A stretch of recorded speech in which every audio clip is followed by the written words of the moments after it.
Bonsoir à toutes et à tous. Soyez les bienvenus pour cette rencontre, ce live Facebook du mois de novembre. C'est le premier. Et puis ce soir, bien sûr, j'ai décidé de vous parler des croyances, du libre arbitre aussi. Croyez-vous vraiment être libre dans vos choix? Croyance et libre arbitre. Voilà. Alors, je vais peut-être attendre. Je vois qu'il y en a quelques-uns qui nous ont rejoints. Si vous pouviez nous faire des coucous, ce serait bien pour qu'on puisse un petit peu se sentir moins seul. Bon, pour l'instant, les personnes qui regardent nous ont pas encore envoyé de petits mots. C'est pas très grave. Ah, si, voilà, certains. Il y a Suzy. Bonsoir, Suzy. Maria, Da Silva, bonsoir. Marilyn, bonsoir. Et puis, bien sûr, il y a nous. Voilà. Je pense que d'autres vont arriver au fur et à mesure. Donc, comme je vous disais, croyez-vous vraiment être libre dans vos choix? Croyance et libre arbitre. Alors, ce soir, tiens, il y a Noy également. Bonsoir, Noy.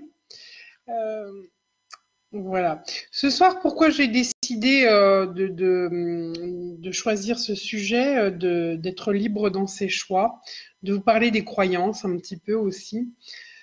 Parce que on se rend compte aujourd'hui que les croyances non bénéfiques, et j'insiste là-dessus parce qu'il y a aussi des croyances qui sont positives et qui nous aident à avancer, mais les croyances non bénéfiques vont nous empêcher d'aller dans notre pouvoir de co-création et de nous faire arriver ce dont nous avons besoin.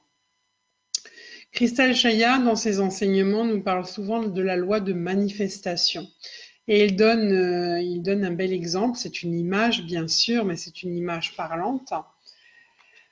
Pour illustrer la loi de manifestation, il dit « Si ton besoin, c'est d'avoir une magnifique Ferrari rouge, eh bien l'univers va frapper à ta porte et va t'offrir les clés d'une magnifique Ferrari rouge. » Alors, il y a plusieurs réactions possibles. C'est « Waouh, magnifique, j'ai reçu ce dont j'ai besoin, ma Ferrari rouge. Je vais me dépêcher d'aller essayer ce nouveau véhicule. Peut-être quand je serai dans ce nouveau véhicule, je vais ressentir les matériaux nobles, le cuir. Peut-être je vais accélérer et me sentir libre et invincible dans ma Ferrari rouge. Et je vais juste ressentir le bonheur intérieur que ça me procure. Ou alors, quand l'univers va frapper à ma porte pour m'offrir cette magnifique Ferrari rouge, je vais dire « Oh là là, mon Dieu, pourquoi une Ferrari rouge ?» Que vont penser les voisins? Ils vont peut-être croire que j'ai gagné au loto, ils vont frapper à ma porte, me faire des demandes d'argent, je vais leur dire non, je vais leur dire que j'ai pas d'argent. Ils vont me traiter de menteur ou de menteuse, ils vont pas me croire, ils vont me traiter d'égoïste. Et puis, je vais avoir tendance à rouler trop vite avec cette voiture, je vais finir par perdre tous mes points. Il va peut-être y avoir des jaloux, ils vont me rayer ma voiture dès que je vais sortir en ville et me garer quelque part. Et puis, est-ce que je vais avoir les moyens d'entretenir une telle voiture? Bref, tout ce genre de réactions, de croyances, de peur, parce que derrière une croyance, il y a forcément peur et ignorance. Eh bien, l'univers va frapper à ma porte parce que l'univers est amour et l'univers est lien d'amour et l'univers ne va pas forcer les choses. L'univers va me respecter dans ce que je crois, dans mes limites. Et donc, l'univers va frapper à ma porte et ce n'est pas une magnifique Ferrari rouge qui va arriver, mais peut-être une vieille voiture, une 2 chevaux. Alors, bien sûr, une 2 chevaux, ça roule aussi, mais c'est pas la même chose. Voilà. Donc la loi de manifestation, comprenez bien, l'univers m'enverra toujours ce dont j'ai besoin, mais ce sont mes croyances qui vont limiter les choses, qui vont même empêcher que l'univers me fasse accéder à mes besoins véritables. Je vous rappelle aussi que le besoin est toujours lié à l'être, hein, à je suis. Le besoin d'être heureux, le besoin d'être compétent, le besoin de se sentir utile. Et la croyance ne va pas respecter le besoin. La croyance est toujours quelque chose qui va freiner par les peurs, par l'ignorance, par le manque d'information quelquefois. Prenons un exemple, beaucoup de gens disent « Ouh là là, pour être en bonne santé et avoir toutes les protéines nécessaires, il faut manger de la viande. » C'est une croyance. C'est une croyance parce que derrière, il n'y a pas suffisamment d'approfondissement sur le sujet. C'est aussi une croyance qui a été tout simplement donnée par les parents, les grands-parents. Et derrière, bien sûr, il y a des peurs, comme il y a des gens qui croient qu'ils ont besoin d'être vaccinés pour être en bonne santé, que ça va les aider à pas avoir la grippe cet hiver ou ce genre d'ineptie. Donc, il y a parfois un manque d'information qui fait aussi que on est enfermé, je dirais, dans des croyances. Et puis, on a aussi des personnes qui nous disent « Moi, de toute façon, je fais ce que je veux ». Moi, je vous dirais que vous ne faites jamais ce que vous voulez. Vous faites avec ce que vous pouvez, en fonction justement des croyances, en fonction de tous ces systèmes limitatifs. Alors, ça ne veut pas dire que demain, vous n'aurez plus de croyances, mais ce qui est important aujourd'hui, c'est de pouvoir être conscient des croyances non bénéfiques, comme par exemple être libre, c'est être égoïste. Ça pourrait être une croyance. On a des techniques pour ça pendant les enseignements avec Cristal Chaya. Je vous apprends à décoder vos croyances. On parle d'une problématique précise. Par exemple, j'ouvre un cabinet de thérapeute, mais j'ai peur de ne pas avoir assez de clients. Ça peut être une problématique. À partir de là, on va décrypter la croyance. On va déterminer en fait quels sont les désirs qui sont de l'ordre du faire et de l'avoir, et puis quel est le besoin réel qui se cache derrière tout ça, c'est le besoin d'être. C'est comme si demain, vous voulez, je ne sais pas moi, aider, être thérapeute pour aider les autres à se sentir mieux. La question que vous devriez vous poser, oui, mais toi, ça va t'aider à être quoi ? Si demain tu deviens thérapeute ou si demain tu deviens chanteuse et tu es connue et aimée de tous, ok, mais ça va t'aider à être quoi? Cette question-là, m'aider à être quoi? C'est vraiment toucher à son besoin véritable, mon besoin d'être. Aussi, ce qui est important pour vous actuellement, pour être plus juste, le plus authentique avec vous-même, et pour pouvoir aller au-delà des croyances, c'est aussi qu'est-ce qui est réellement bon pour moi aujourd'hui? Comment je me sens aujourd'hui? Est-ce que c'est vraiment un besoin ou c'est juste un désir? Est-ce qu'il n'y a pas une peur derrière? Est-ce qu'il n'y a pas aussi une attente? Parce que la croyance est souvent associée à l'attente. J'ai des attentes.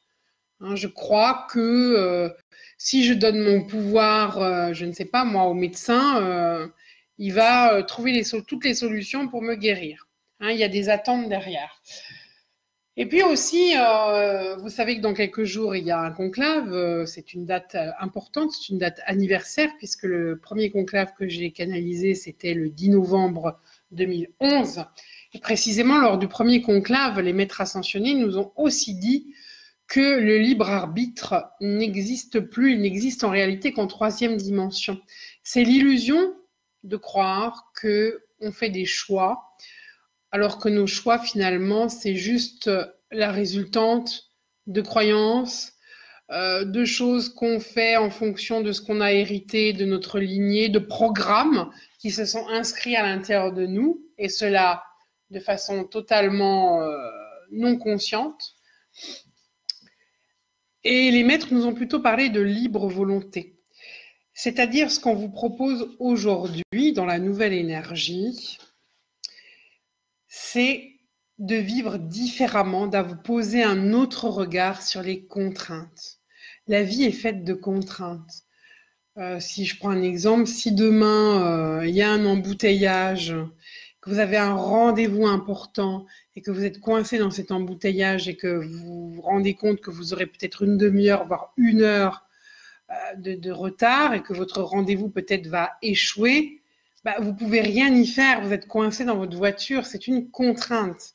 Mais la façon dont vous allez le vivre, la façon dont vous allez le gérer, la façon dont vous allez recevoir la contrainte, là est toute la nuance, là est votre choix, là est votre liberté.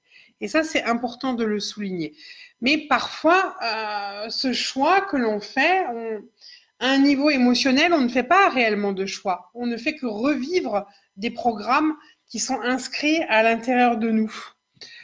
Et c'est comme si ces programmes qui nous font revivre des émotions très anciennes, là où justement on a perdu notre pouvoir en tant que petit enfant, eh bien ces programmes, c'est plus fort que nous. C'est comme si on était un petit peu possédé par des formes d'émotions. On n'arrive pas justement à les contrôler parce qu'on ne peut pas les regarder juste avec notre cerveau droit, mais au contraire, tout va passer dans notre cerveau reptilien. Là, je vais un peu trop loin peut-être ce soir, mais simplement pour vous dire, pour faire plus court, qu'il y a parfois des émotions qui vont être générées face à des contraintes et c'est plus fort que nous. On ne peut pas faire autrement. Donc, il devient aussi nécessaire aujourd'hui d'aller revisiter des formes d'émotions et pas les visiter avec sa tête, mais il y a des techniques pour entrer dans les émotions et de plus en plus dans les stages, je mets à disposition ces techniques qui vous mettent dans des états modifiés de conscience. Et puis aussi, je vous donne des techniques qui sont le décodage des croyances, le travail sur le saboteur, hein, qui est un dialogue intérieur entre moi et les parties de moi qui résistent. Voilà, donc tout ça, j'ai envie de vous le partager et je vous le partage pendant les stages. C'est important de travailler sur ces bases, les croyances, parce que demain, quand vous allez apprendre à communiquer avec vos extensions rebelles ou victimes, elles aussi, elles ont des croyances. Et c'est pas forcément évident de les sortir de l'état de victime, bourreau ou persécuteur.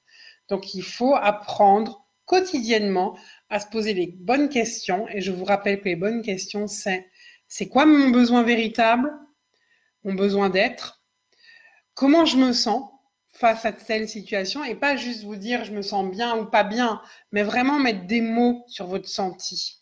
Hein.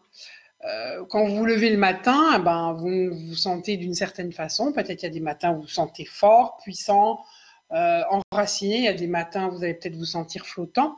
Mais déjà, d'apprendre à vous observer. Voilà. Ça, c'était important de le dire. Et on ne fait pas ce que l'on veut. On est conditionné par un tas de choses. On a aussi la loyauté face à son clan. Je donne un exemple. Si pendant que vous étiez enfant, vos parents vous disaient constamment oh, de toute façon, toi, tu planes ou tu es un bon à rien, eh bien, dans la vie, plus tard, en tant qu'adulte, vous allez peut-être attirer des situations qui vont donner raison à vos parents. Vous allez attirer des situations et vous allez vous comporter comme un bon à rien. Justement, c'est une loyauté, c'est que vous ne choisissez pas de façon consciente. Mais c'est une loyauté qui est là parce que vous avez besoin d'être aimé. Et pour être aimé, quelquefois, on alimente aussi des croyances non bénéfiques. Et ces croyances, je le répète, nous limitent dans notre pouvoir de co-création. Voilà, donc c'est important de dire cela. C'est tout ce que je vous dirai ce soir. Je ne vais pas non plus trop vous envahir d'informations. En tout cas, moi, je remercie Noé d'être toujours bien présente. Nadia aussi, je tiens à remercier Nadia qui est une super fan, qui ne manque jamais de mettre des likes et pas seulement sur ma page, même de partager. Partagez aussi. Nadine est là ce soir, Virginie, Vanessa, qui s'occupent donc, comme vous le savez, de Facebook. Il y a Nathalie. Il y a des personnes qui me suivent régulièrement. René, que je n'ai pas vu depuis longtemps. J'espère que je le reverrai bientôt. Petit détail encore, vous le savez, le voyage, maintenant vous le savez, c'est officiel, le voyage du Cambodge pour ouvrir le prochain portail de solarisation est reporté dans un an, au mois de novembre. Ce sera la première quinzaine, je n'ai pas encore les dates précises, mais ce sera aux alentours du 3 novembre, vraisemblablement. Donc, c'est reporté pour plusieurs raisons. Énergétiquement, c'est très fatigant d'ouvrir un portail et là, on a quand même ouvert au mois d'avril dernier le portail de l'Éthiopie, Colère. On descend tout juste les protocoles. D'ailleurs, il y a bientôt un stage là-dessus le 30 novembre et le 1er décembre au Château Longeval. il y a donc le travail de passage des extensions rebelles dans le portail d'Atacama et dans le portail de l'Éthiopie, où là, justement, on va travailler avec un protocole un peu différent puisqu'on travaillera avec les respirations holotropiques. On a aussi, bien sûr, décalé ce voyage parce que énergétiquement, c'est beaucoup, mais aussi financièrement. Il y a eu le Ladakh aussi, le pilier d'Émis, c'est un pilier très important. Hein, on vous donnera peut-être des spécificités au prochain conclave dimanche par rapport à ce qui nous attend en 2020 et le rôle de ce pilier du Ladakh. Et puis aussi, je referai un live Facebook le 14 novembre prochain. Quoi faire avec ces ombres? Quoi faire avec ces ombres? Alors les ombres aussi, c'est le moment de travailler, surtout le mois de décembre. Il y a des portails qui s'ouvrent, hein, on rentre dans les énergies de Noël. C'est pour ça que du 16 au 20 décembre prochain, en Alsace, nous vous proposons un travail sur les portails d'ascension de l'être solaire. Donc ça se passe en Alsace avec moi. Tous les jours, vous avez un enseignement de Cristal Chaya, une Shaktipat et les protocoles de passage dans les 6 premiers portails. Voilà, de rédemption et de solarisation. Le 5 et 6 décembre, on aura Shaktipat et guérison de l'âme, des soins énergétiques. Comme vous êtes en petit groupe, Cristal Chaya fait une lecture d'âme individualisée. Et puis du 18 au 24 novembre, je vous rappelle qu'on a une initiation sur les sauts d'unité quantique. C'est le seul langage solaire aujourd'hui capable d'aider à libérer toutes les charges, les structures leurres, toutes les charges dissonantes qui sont stockées dans les extensions de votre être solaire. Donc c'est important aussi d'être initié à ces sauts d'unité quantique.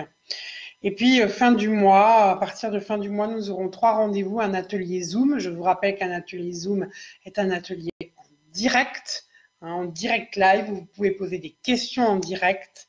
Ce sera le 28 novembre sur Noël, le 6 décembre, l'étoile des Christ rois, et le 20 décembre, se préparer la seconde naissance du Christ roi. Voilà, je crois que je vous ai dit un petit peu novembre et décembre, toutes les activités qu'il y aura. Vous pouvez retrouver l'ensemble du programme et des brochures sur mon site cristalchaya.com. Récemment, vous pouvez réentendre aussi, j'ai été invitée à l'émission radio Étincelle IDFM. Vous avez un post là-dessus, vous pouvez aller écouter cette interview, elle est très intéressante et je remercie Angélique de m'avoir invitée et j'espère bien revenir pour parler d'autres éléments.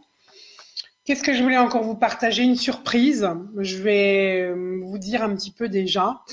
À partir de janvier, mais c'est pas encore totalement officiel parce qu'on doit travailler à préparer ça sur notre site. Mais à partir de janvier, je vais recommencer des consultations individuelles et personnelles. Oui, je sais qu'il y a des gens qui sont en manque d'avoir des entretiens personnels avec Cristal Chaya. Et c'est vrai que les stages ces dernières années ont pris beaucoup de temps pour moi. Donc, je vais vous offrir à nouveau cette possibilité.